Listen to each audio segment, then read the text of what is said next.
Hello, I'm Nate, your product support specialist, and today I'm going to show you how to assemble the male and female bladder and genitalia assembly. So begin by taking the bladder, and either one, we will show you the male one today. Pull the flange back,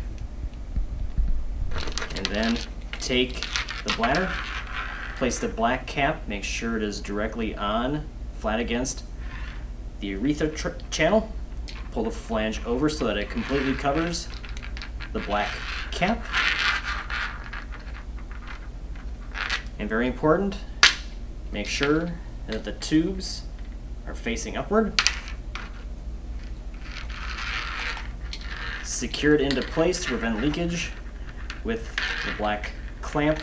Make sure it is a 1/2 inch from the base here. And then snap it into place securely. It is also the same, this is exactly the same as you assemble the female. And then for the male, for the enlarged prostate, take the black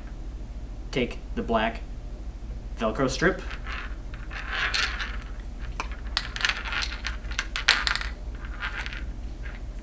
secure it around the base, and tighten.